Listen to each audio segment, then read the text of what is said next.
Patricia Van Haren, family law attorney. What is separate property? Separate property is going to be any property that you owned prior to the marriage or property that you've accumulated after the date of separation. It can also be property that came to you through an inheritance or through some gift. A lot of times when we get to a dissolution, there's a dispute as to what's community property and what's separate property. We had a client who had inherited a significant amount of money from her parents, and the parties had been saving and investing for buying a house. Well, once she received this inheritance, they were able to have the funds for a down payment on the property. So she used a portion of her funds that were from her inheritance, and also the couple used their savings that they had been putting together throughout the marriage to purchase a home.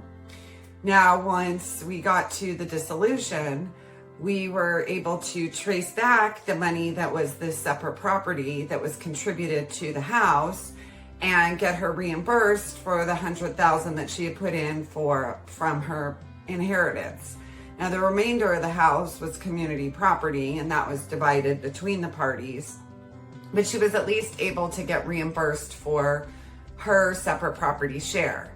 Now, the only way this can be done is if you continue to keep records of your inheritance and show that that money wasn't commingled with the community over the course of a marriage.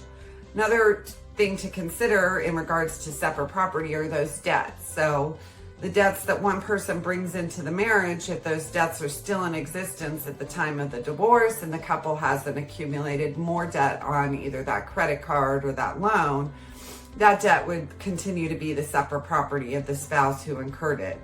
Also, any post-separation debts. So if we have debts from credit cards after the date of separation, even if they're joint credit cards, those are going to be the separate property of that spouse. If you have any questions, shoot us over an email, give us a call, and hopefully we can resolve those questions pertaining to separate property. And if not, we can get you over to someone who can.